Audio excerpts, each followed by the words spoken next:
Nom Lamborghini, prénom Performante.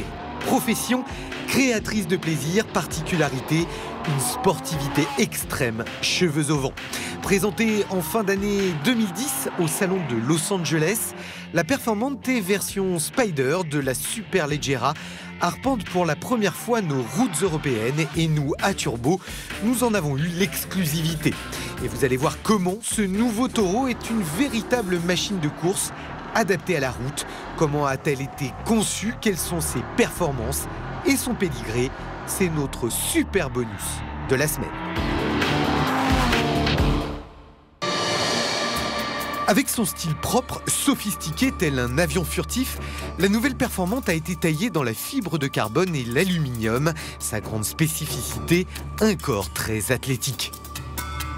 La nouvelle Lamborghini Performante est en fait une Gallardo Superleggera Spider qui ne porte pas son nom, tout simplement parce que Lamborghini continue à travailler énormément sur la réduction du poids de ces modèles. Alors il faut savoir que la Performante fait 1485 kg, c'est un effort considérable pour un modèle Speeder, 65 kg de moins que la version classique, notamment grâce à l'utilisation de matériaux nobles, mais ultra légers et ultra résistants évidemment, comme le carbone, alors que l'on retrouve un tout petit peu partout sur ce modèle.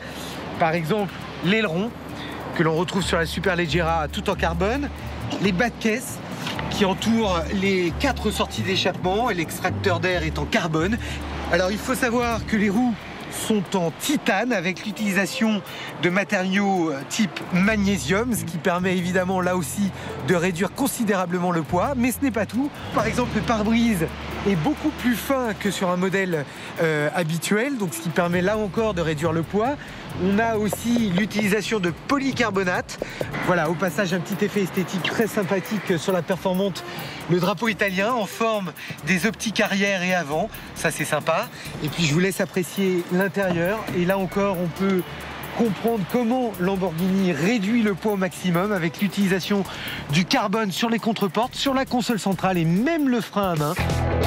Reste la cinématique de toit, presque anecdotique, mais digne de Star Wars, avec une capote souple, 22 secondes pour rouler protégé ou en toute liberté.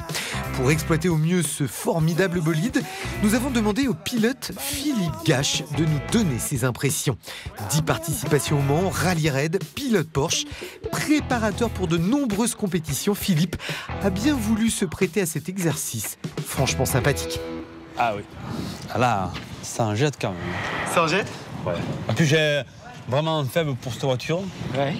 Celle-là et ses grandes petites sœurs, parce que quand j'avais 18-20 ans, j'ai toujours été fan de Lamborghini, quoi, la première Countach qui était vraiment mythique, et je trouve qu'ils ont gardé cette espèce de côté bestial que j'adore, c'est cette voiture.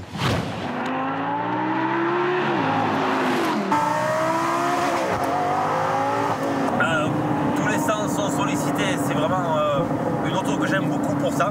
Ouais. Il y a vraiment tout, quoi. Ouais. De la forme de l'auto, de la position de conduite, la boîte robotisée particulièrement agréable aussi, le moteur qui se relance au freinage, enfin, il y a vraiment tout pour se faire plaisir. Et on n'est pas obligé de s'appeler Michael Schumacher pour conduire une Lamborghini. C'est pas trop complexe comme voiture? Non, déjà 4 roues motrices.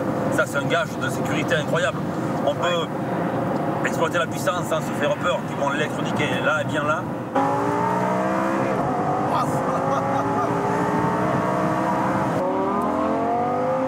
Le son déjà. Voilà. On s'en lasse pas. En plus, sans le toit là. Oui, on l'entend bien. Hein. Il est dû à l'architecture du moteur, c'est un V10. Bien sûr. C'est l'architecture qu'il y avait jusqu'en Formule 1 encore il y a encore 2-3 ans en arrière. Donc c'est une architecture très très noble. Ouais. C'est un moteur qui prend du régime. Hop, petit coup de palette. 6 rapports. Cette voiture-là, avec 570 chevaux, on n'a que 1485 kg. C'est incroyable ça. Quand la voiture est plus légère, elle est mieux en frein, elle est mieux en latéral, elle est mieux en suspension, elle est mieux dans les virages, elle est mieux tout le temps. N'envisagez donc aucune permanente, la Performante rime assurément avec décoiffante. Apparue en 2005, la Gallardo n'a donc cessé d'évoluer et cette ultime version en est la parfaite démonstration. Son tarif a bien évolué également, plus de 200 000 €, 10 000 de plus que l'ancienne, et oui, on n'a rien sans rien.